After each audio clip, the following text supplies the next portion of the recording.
اور انتہائی دردناک سوال ہے۔ میں ایک غیر مسلم ملک میں مقیم ہوں۔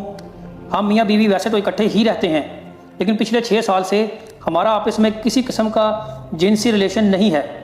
آج سے تقریباً 4 سال قبل ایک دن میری بیوی نے مجھ سے ازدواجی تعلق کی خواہش ظاہر کی اور ہم نے تعلق قائم بھی کر لیا۔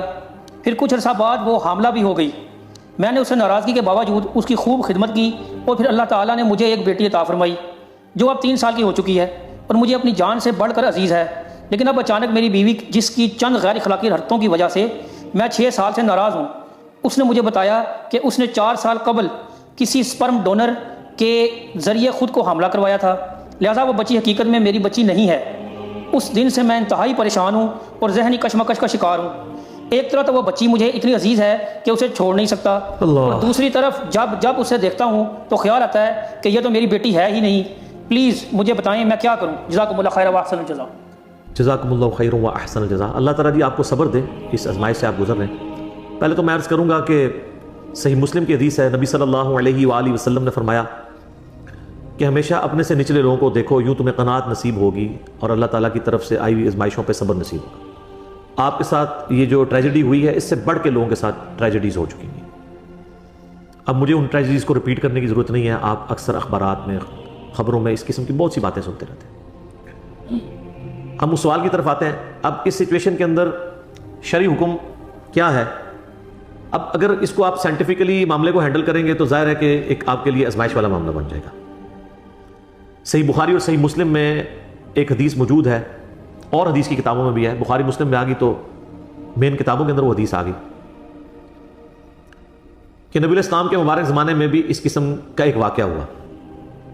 سعد ابن ابی وقاص رضی اللہ تعالیٰ عنہ کہتے ہیں کہ میرا جو بھائی تھا نا عتبہ، اس نے مجھے ایک لونڈی کے بارے میں یعنی وصیت کی کہ اس سے جو اولاد ہے وہ میری اولاد ہے، کیونکہ اس نے اس کے ساتھ ایک ناجائز تعلق قائم کیا ہوا تھا، حالانکہ وہ لونڈی کسی اور کی تھی۔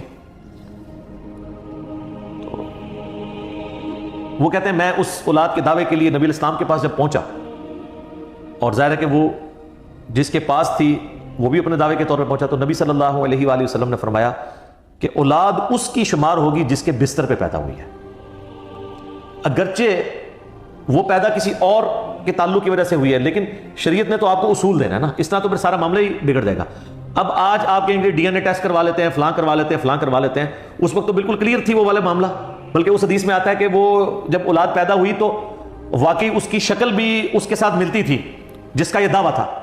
تو نبی علیہ السلام نے صرف ایک چیز اس میں ایڈ کر دی کہ جو وہ جو بچہ پیدا ہوا اس کی وہ جو یعنی آپ سمجھ لیں ماں لگتی تھی یا اس کی جو بہنیں لگتی تھی، ان کو کہا کہ تم نے اس سے پردہ کرنا ہے۔ یہ آپ نے اس میں ایک ویلیو ایڈیشن والا معاملہ اس اعتبار سے کر دیا۔ باقی آپ نے فرمایا کہ یہ اولاد اسی کی شمار ہوگی۔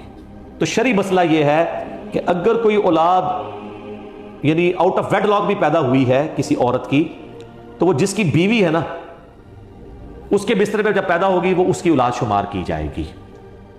یہ پیٹ مسئلہ ہے۔